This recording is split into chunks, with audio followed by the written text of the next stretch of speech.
You see, almost everyone you meet is secretly trying to fix themselves. They might not say it out loud, but you can feel it, that quiet tension underneath every smile, that subtle hum of not enough. We wake up and immediately begin the repair project, fixing our mood, our body, our career, our spirituality. And when someone asks how we're doing, we rarely answer honestly, because the truth is, most of us believe we're works in progress, that never quite progress enough. It's strange, isn't it? The tree outside your window doesn't wake up wondering if it's growing correctly. The ocean doesn't rehearse its waves before they crash. Yet here we are, the most intelligent species on Earth, constantly rehearsing how to be alive. We treat life like a performance review, waiting for someone, a parent, a god, a mirror, to finally say, "You did it, you're whole now." But what if the pursuit of self-improvement is actually the disguise of self-rejection? What if the very act of trying to become better keeps you from realizing you were never worse to begin with? You see, the great secret, hiding in plain sight, is that you are not a malfunctioning machine that needs adjustment. You are a phenomenon, messy, radiant, unrepeatable. Your chaos is not evidence of imperfection. It's proof that life is moving through you in its wild, unpredictable rhythm. And yet we spend so much time chasing an image of who we think we should be that we forget the miracle of who we already are. We mistake the shadow on the wall for the sun itself. So today, let's turn around. Let's stop polishing the mirror and start noticing the reflection, because maybe there's nothing to fix. Maybe all that's needed is to remember what's been whole from the beginning. Today, I want to share with you 5 illusions that keep us endlessly repairing what was never broken, and how to finally lay down the toolkit, breathe, and come home to yourself. Do you dare to stop fixing? There's a strange rule we all seem to follow without ever agreeing to it. If we're not improving, we're failing. From the moment we can walk, we're measured, compared, corrected. You can do better, they say, and we believe them. So we build our lives around progress, as if existence itself were a self-improvement project with no finish line. Look around and you'll see it everywhere, the cult of optimization. Books promising 10 steps to a better you.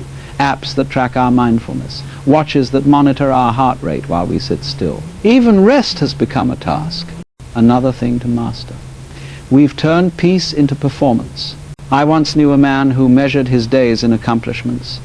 If he didn't produce, he felt worthless. His planner was full, his calendar sacred, his silence terrifying. But one morning, his body gave out, not in some dramatic collapse, but in a quiet refusal. He woke up and couldn't move. The doctors called it exhaustion. He called it failure. Yet lying there, unable to do, he stumbled upon something unexpected. For the first time in years, he noticed the breeze moving through the curtains, the sunlight shifting on the wall. And in that stillness, a realization bloomed. Nothing was missing. We've mistaken movement for meaning, growth for goodness. But a tree doesn't stretch every second. It rests in winter, gathers strength in stillness, and somehow that pause is part of its becoming. Why should we be any different? This illusion of constant improvement whispers that happiness is always one version ahead, 1 degree calmer, 1 pound lighter, 1 skill better. But when you live like that, peace is forever postponed. So here's the twist.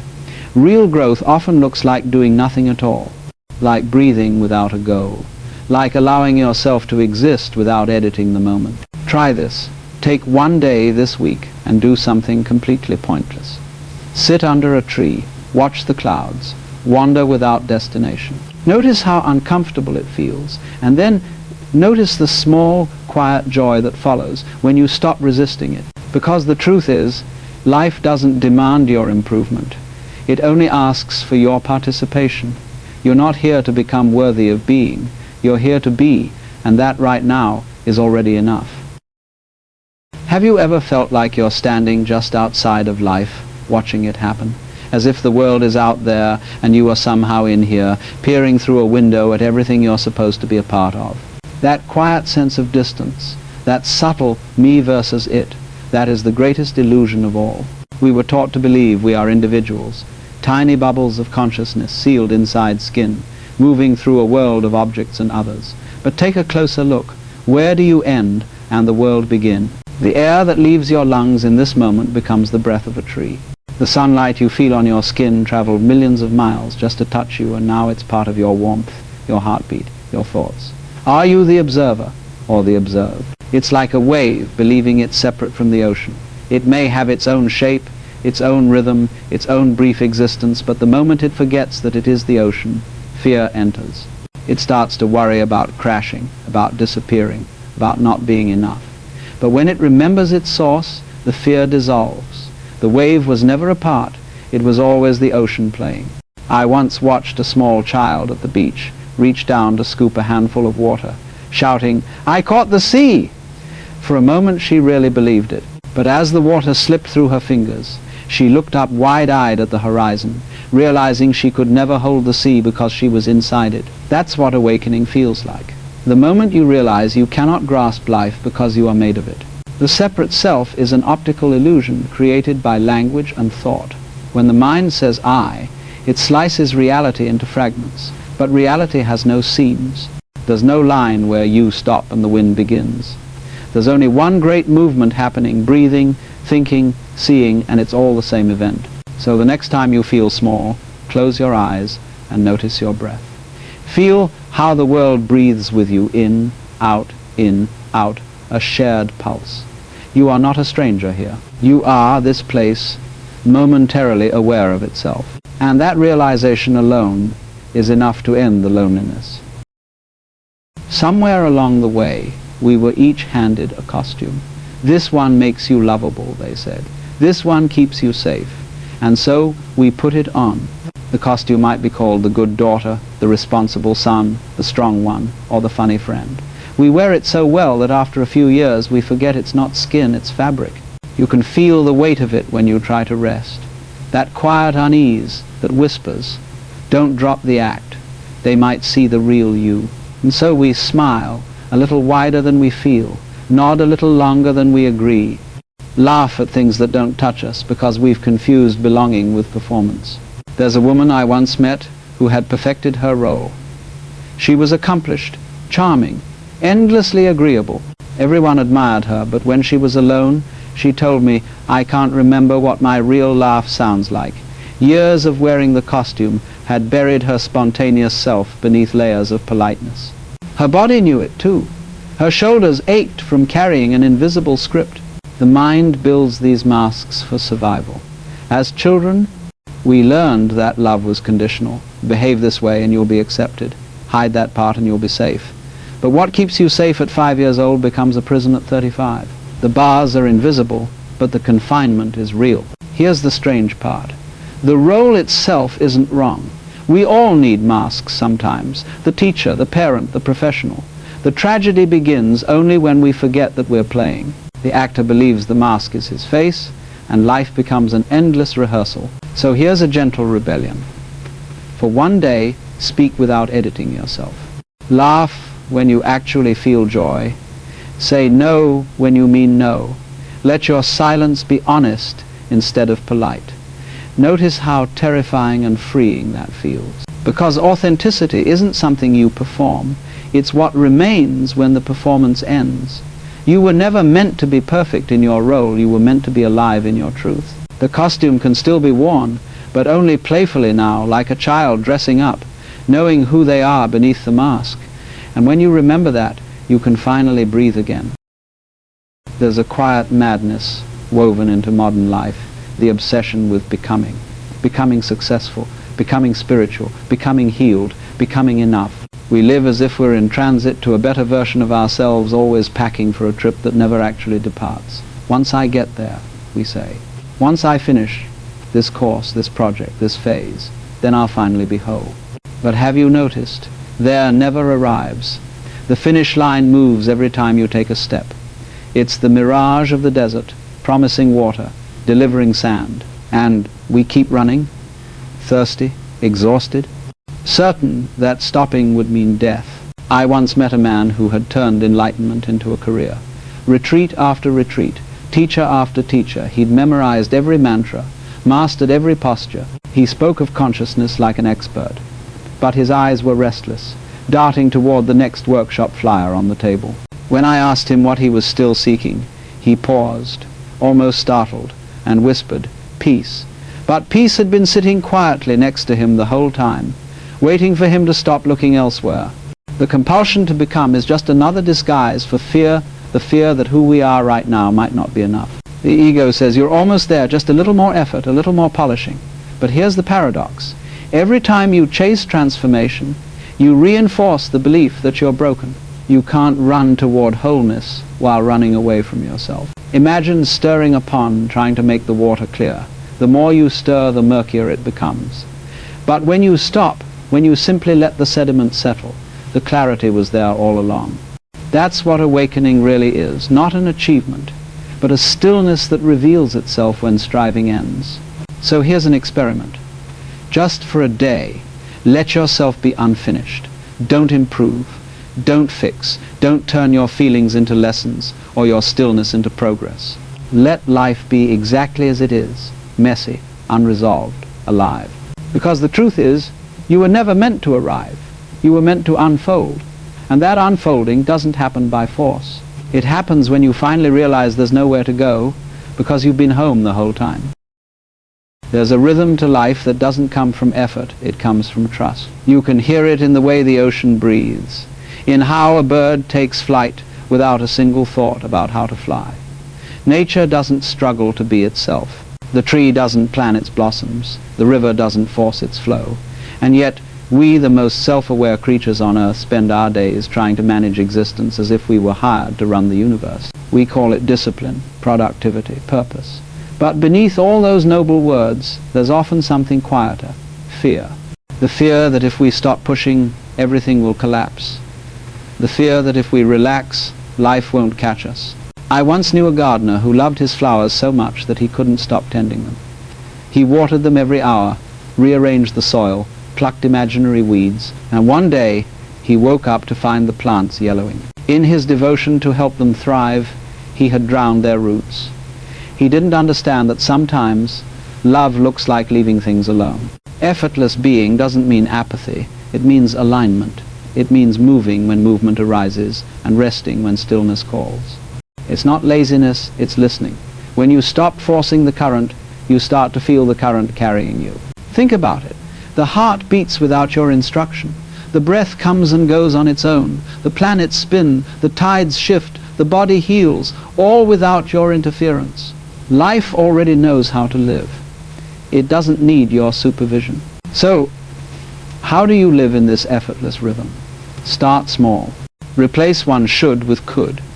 Instead of I should meditate, try I could sit quietly and listen.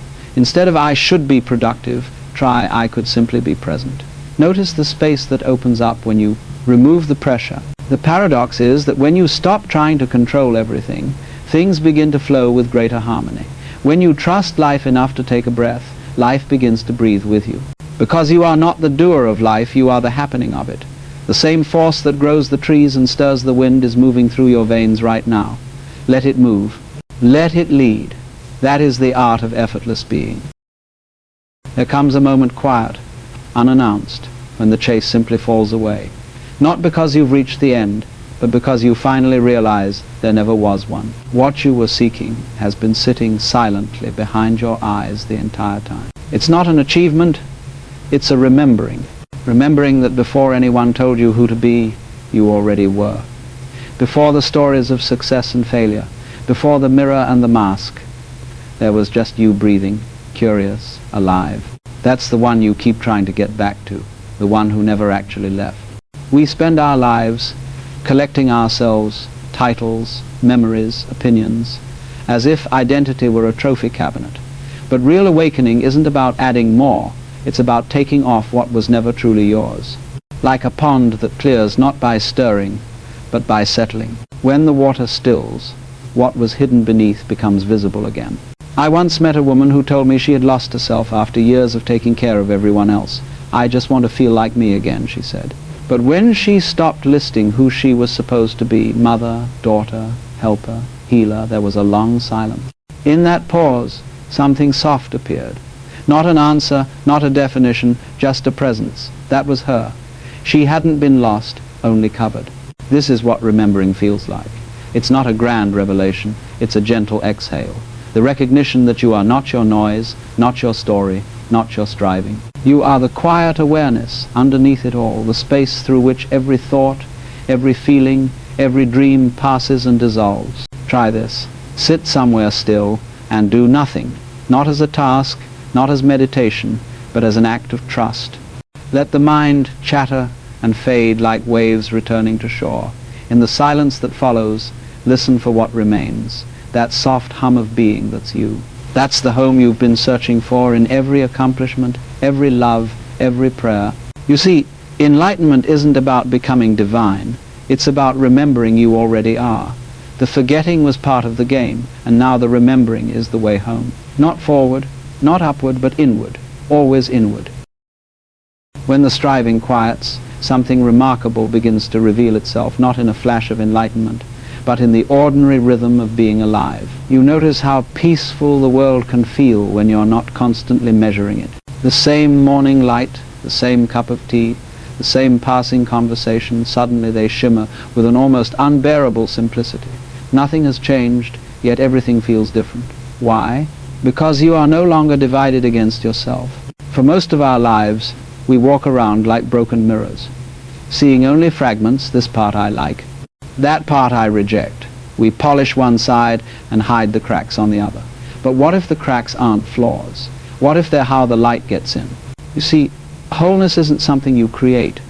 It's what remains when you stop breaking yourself apart. The sadness, the fear, the longing, they're not enemies to be conquered. They're instruments in the same symphony. Without the minor notes, the music wouldn't move you. Without the shadows, the light would have nothing to reveal. I once met an artist who said she stopped painting for a year because she was too depressed to make anything beautiful. One day, in her lowest moment, she dipped her brush in that heaviness and painted anyway, not to escape the pain, but to honor it. And when she looked at the canvas, she wept. It wasn't perfect, it was true, and that truth had a beauty she had been chasing her whole life. Wholeness is like that. It's not the absence of darkness, but the inclusion of it. It's the soft realization that you were never meant to be a single color, but the whole spectrum, joy and grief, courage and doubt, love and fear, all part of the same masterpiece called you. So when the old voice rises again, the one that says, you should be better by now, smile at it gently.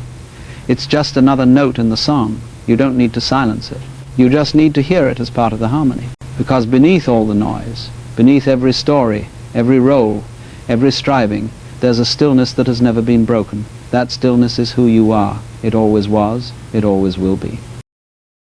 And so we arrive not at an ending, but at a remembering, a quiet pause in the endless motion of becoming, where you finally realize there was nowhere to get to. Every step you've taken, every effort to improve, every failure, every search for meaning, has been leading you here to the simplest truth of all. There was never anything wrong with you.